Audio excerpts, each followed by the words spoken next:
हामीबाट चाहिँ अब फाइनेन्सियल सेक्टरलाई हेरेर जानुपर्ने राष्ट्रको धर्म अब यसरी हामीले फाइनेन्सियल सेक्टरलाई डेलिभर गर्दाखेरि चाहिँ त्यहाँनिर धेरै खालका कुराहरू आउँछ जस्तै इन्भेस्टमेन्टलाई ल्याउनको लागि जस्तै फरेन डाइरेक्ट इन्भेस्टमेन्ट ल्याउनको लागि कस्तो खालको पोलिसिजहरू पनि जस्तै हामी मौद्रिक नीति हुन्छ मोनेटरी पोलिसीले चाहिँ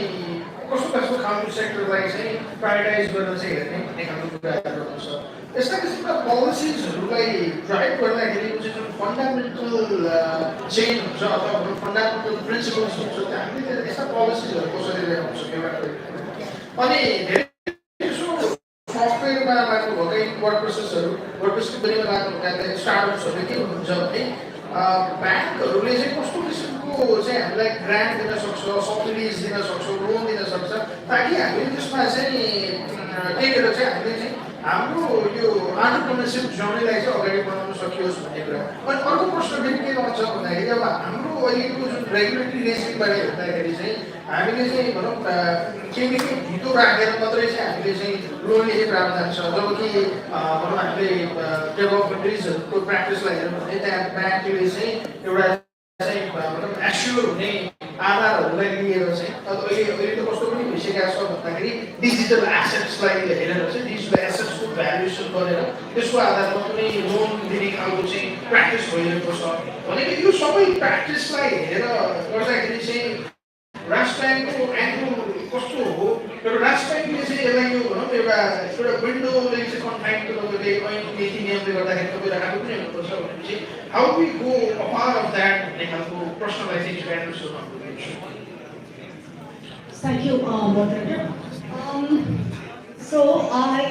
before I go to the answering these questions, I just want to ask you, will it be okay if I speak in Nepali or you want me to reply in English?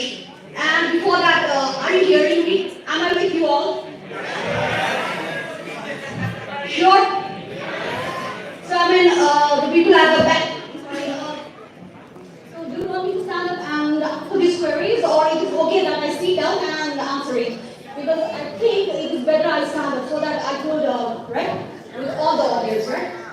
Thank you for the questions. And before coming to moderator, I'd like to address a few questions that has been addressed to me by the board. And please excuse me because I shall be answering the questions both in Nepali and English as I find it comfortable and as I find it I can make you understand. The first question I think had come from there that see we are not the taxpayers. We are not the tax policy. Nepal government doesn't make the tax policy, although we are the advisories to the government. So since we are the advisory to the government, we can advise in the areas of tax, but we do not devise the tax policy in Nepal. So I think that answers that query. And secondly,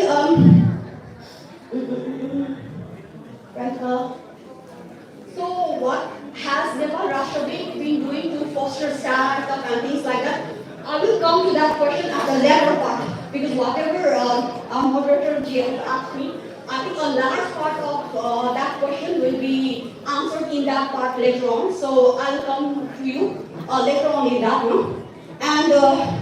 so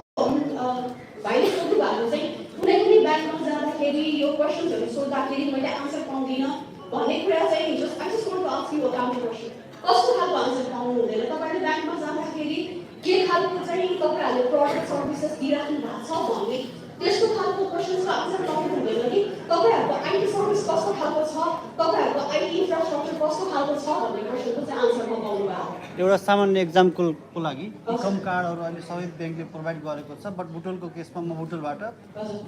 like 3-4 जना स्टाफलाई मिल भेट गरिसकेपछि बल्ल एकजनालाई चाहिँ इकम card भन्ने बारेमा थाहा हुन्छ डिजिटल लिङ्कमा है त्यो चाहिँ अब राष्ट्र बैंकले चाहिँ वेयर दिएको छ यसमा चाहिँ के छ भनेर भन्दाखेरि यो चाहिँ खाली यो आईटीसँग रिलेटेड प्रोडक्ट अथवा डिजिटल प्रोडक्ट्सको लागि मात्र हैन आज यहाँ सबैजना हुनुहुन्छ so let me just tell you one thing Nepal राष्ट्र बैंकको सबै हामीले लाइसेन्स गरेको बीएफआईजहरुले चाहिँ एउटा इन्स्ट्रक्सन के छ भन्दाखेरि प्रत्येक बीएफआईमा भनेको चाहिँ तपाईको कस्टमर हेल्प डेस्क हुनै पर्छ कुनै पनि कस्टमर त्यहाँ गएर चाहिँ कुनै क्वेरीज लिएर आयो भने we are the one got director they भाइ तिमीले यो गर्नै पर्छ भनेर त्यही गर्दै ब्याङ्कले अब हजुरले भन्नुभएको जस्तो कस्तो हुन्छ